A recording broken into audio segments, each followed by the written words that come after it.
Welcome to Call Me Invisible, a place where we come together, cook, and share stories of hope, resilience, and healing. I'm the Zesty Chef, a chef, mentor, and believer that food has the power to connect, comfort, and transform. Join us as we sit down with people who have experienced homelessness and hear their story of resilience. And as we cook a meal, we will uncover how food can be a powerful tool for reflection, recovery, and hope. Because here, no one is invisible, and every story deserves a seat at the table. My name is Kelly Herou. I am 35, and this is my story. I would love to get to know you, and I'd love to get to know you in a way where, let's start at the beginning. Like, where'd you grow up? Tell me about the little Kelly version. Okay. I was born in Longview, Washington, and I have a big family. My mom and my stepdad were where I lived, and I had a dad, but he wasn't there all the time, and it was a struggle. I had 6 sisters and 4 brothers.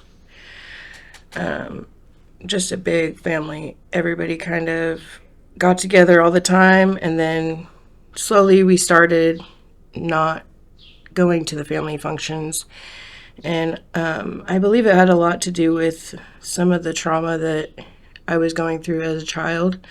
I've always felt really disconnected with my family. I didn't feel like I was supposed to be there.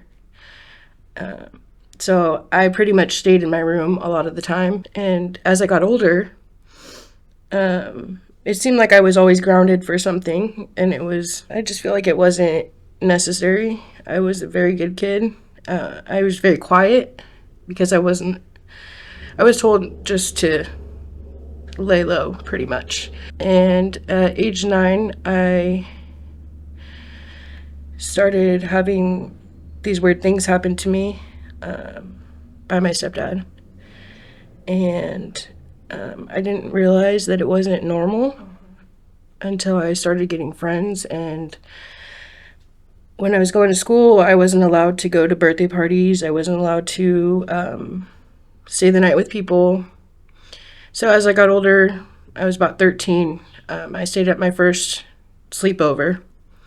And when I went over there, like, their family was just so loving and very attentive to her.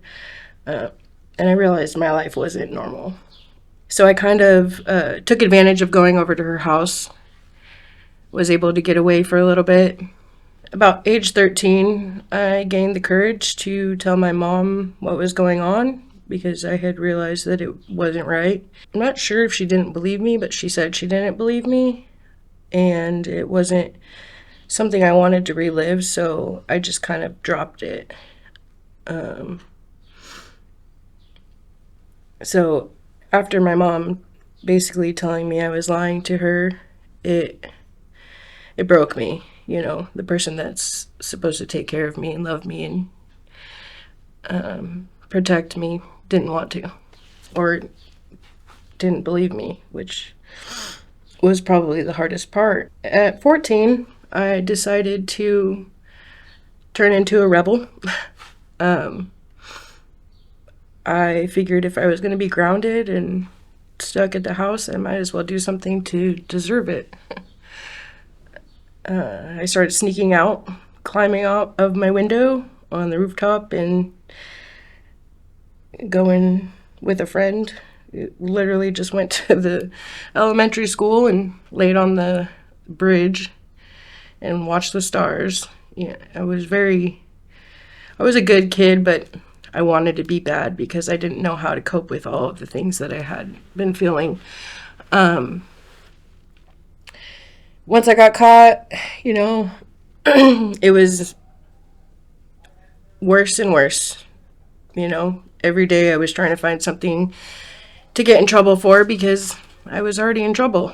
When I was 16, I'd found out I was pregnant. And My mom pretty much lost it. She thought it was the people that I was hanging out with, and realized that I was the bad kid, not the ones I was hanging out with.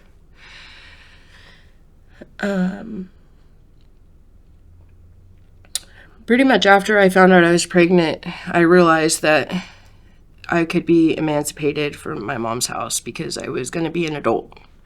Once you have a child, you can be emancipated and you can make your own decisions. You can sign your own name. You don't have to worry about your mom signing. So I decided that I was going to become an adult and move to Astoria with the kid's dad. That's where I finished out high school, and for my senior project, I did a really cool project. It was actually a daycare so that the girls that were dropping out of high school could go back to high school and have somebody to watch their kid. So cool. Yeah. I was in the newspaper. It felt really cool, to be able to allow girls to come back to school. I was the only girl that was at Astoria High School that had a kid that actually went to school every day. And my son was always in the counseling office with somebody with him, and I would go to my class, get my work, and come back and, sit there with him and do my work. As soon as I graduated, me and my kids' dad that I'd been with for 3 years, we split up. And it was due to all of the drinking and just craziness, I didn't know where I was going to go at that point. So I did the only thing I could. The only person I knew to call was my mom. So my mom drove to Astoria, picked us up, and we came back here. When I got back here, I knew I was going to have to do something, so I signed up for beauty school when I was 18. I went through beauty school, and once I graduated, I was dating somebody, and I found out I was pregnant again. It was a trip. I literally cried for probably 2 weeks straight. I don't know if it's hormones or All of the above. Not knowing what to do, but 2 months before I had them, I was on bed rest. I literally was so huge I could not stand up without my stomach hurting. Things were going good, I knew after I had the twins I was going to be able to work doing what I love, and so I had something to look forward to. 6 months after the twins were born, I had a problem with my body, I wasn't as small as I would like to be after having twins, and I didn't know how to cope with a lot of the trauma that I went through. So on my 21st birthday, I chose to try meth.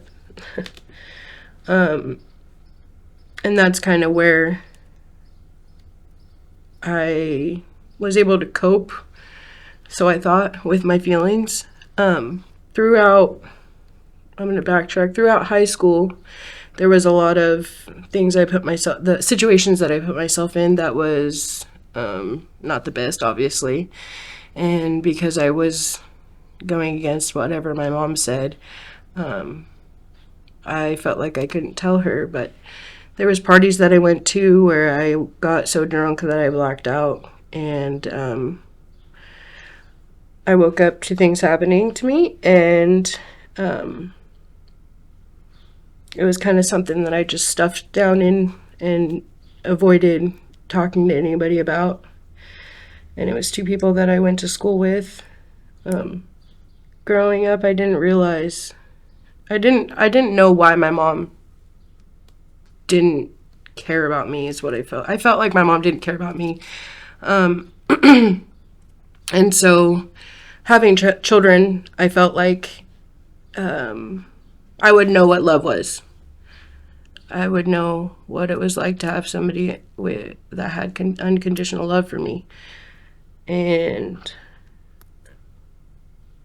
when I had my kids, it was great, you know. I didn't have to focus on me, and that was the problem.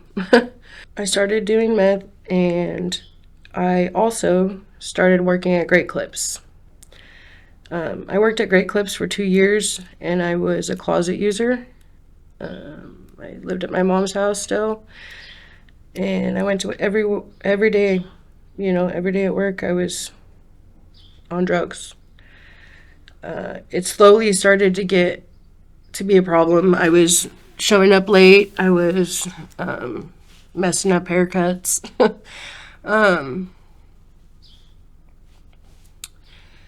About 2 years in, I decided to start doing heroin.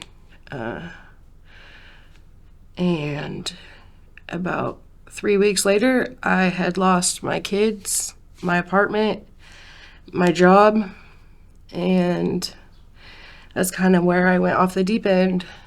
I asked my mom to watch the kids for me, and I wanted to go see what the world was, and she let me. I was homeless, just on the streets running around, and basically wanted to see what the worst part of life could be. I don't know why. And it was rough, you know. There was a lot of things that I wish I could unsee. So I started realizing that drugs were a problem for me, and I went to detox, and I didn't know how to change. I would go to detox, and I would get back out, and I would just get back on drugs. Meanwhile, my kids are at my mom's, and, you know, I would visit them and come up, you know, get them ready for school, feed them dinner after school, and then just kind of go do my thing. It got to a point where I was sleeping in a storage unit that I broke into because I had nowhere to go, walking around all hours of the night because I didn't know anybody to call. At this time, I was on fentanyl, and I was also on methadone because I was trying to get off of fentanyl. And I went to detox. From there, they sent me to inpatient, and if I was able to find somewhere to live out of inpatient, I promised myself that I wouldn't use again. I was on methadone, and the community house doesn't allow people on methadone at the time. And I had somebody advocating for me out here, and they got me in. So February 25th, 24 is my clean date. Moving into the community house was not what I expected.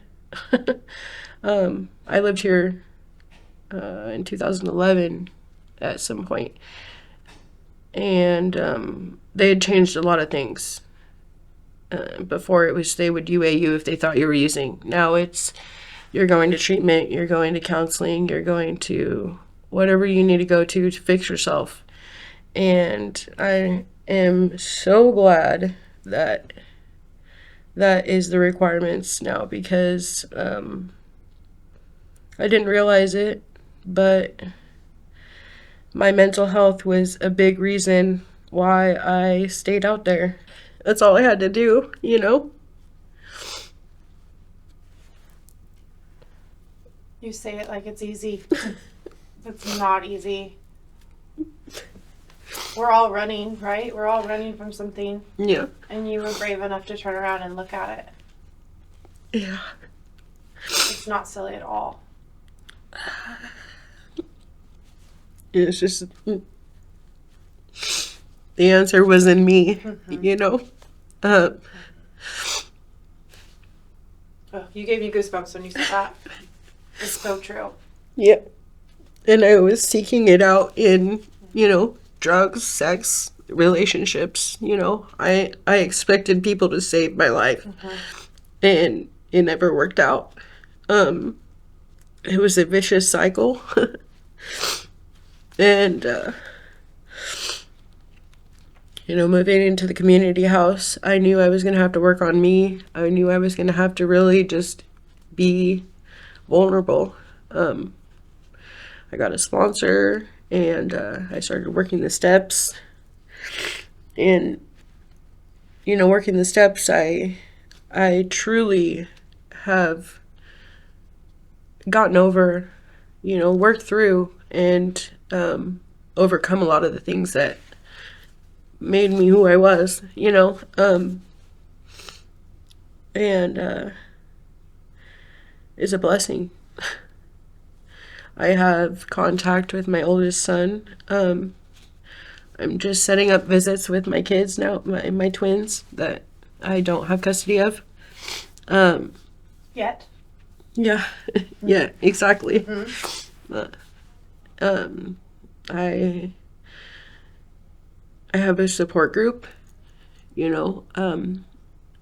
for a big chunk of my life, I had no one to call, and now I've got tons of people, I went back to school when I moved into the community house, and got my hair license again because I let it lapse doing what I was doing. So I did a whole nother year of school. I just graduated and got my license back. What else? There's like so many things that I've just accomplished in the little year and a half that I've been here, opposed to the 14 years I was using. I got married. Yeah, it's amazing what changes when you love yourself. Are you currently living at the community house now? Yes, we actually just got a place. We're moving out tomorrow. Oh, congratulations. Yeah. That's amazing. Yeah, it's a blessing. My husband got a job that is a really good job. It's a career job, and we're trying to focus on me getting the kids back. So at this moment, I'm not working. But as soon as we move and get everything situated, I think I'm going to probably work part-time while I work on getting the kids back, and just continue on. Yeah. Tell me some tools that you have learned along the way. You mentioned that you were running from your feelings. So tell me now, how do you do that differently? When feelings come up, what do you do? A lot of the old feelings don't come up, but there was a big process that I worked on with my peer support and my mental health. All the things that bugged me and I was struggling with, I wrote letters, I pretty much put it on paper and I read it out loud to somebody, and I thought it was dumb at first, but there's a lot of power in, giving your secrets away, I kept a lot of all of the things that I went through in for so long that just talking to somebody about it and opening up and trusting somebody enough to hear my story, it was very healing. I also journal. I started doing hobbies that I didn't normally do, normal things like, rock hunting and walking and going to the gym and, trying to become the best person that I could be. So it was hard, even writing the letters. I would go through a funk of emotions, and, as long as I didn't act on my emotions and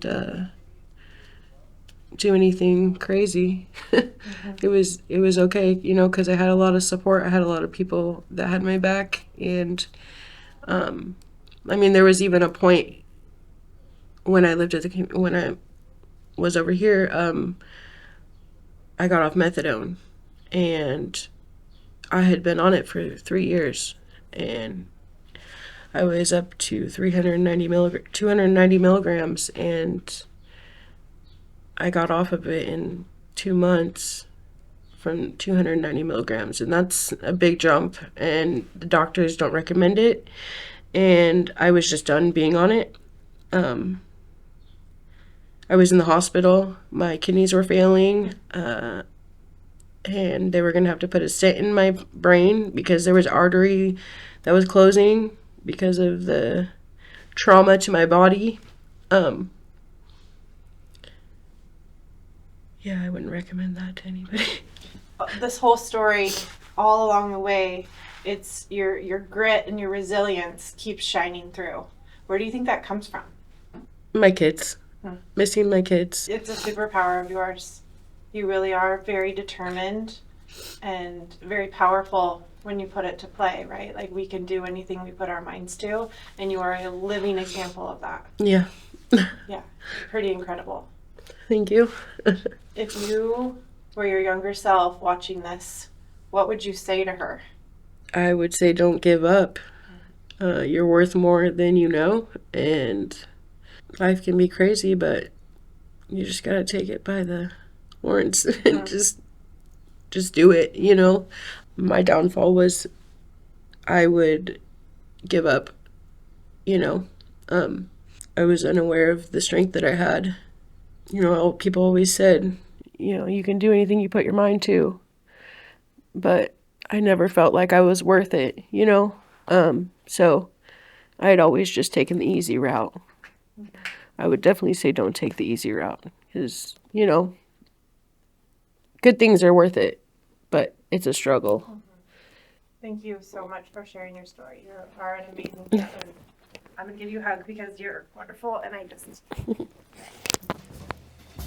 The thing that I love most about Kelly's story isn't what she survived. It's how she found her way back to herself. We often search for peace in other people, for answers in someone else's voice. But what if the light you're waiting for isn't out there? What if it's been within you the whole time? Kelly's story is living proof that resilience is not loud. It's quiet choices. It's showing up again. It's making a plate of chicken and rice and a second chance. If her story moved you or reminded you of your own, stick around. There are more voices like Kelly's, raw, real, and ready to be heard. Subscribe to Call Me Invisible, and let's heal at the table together.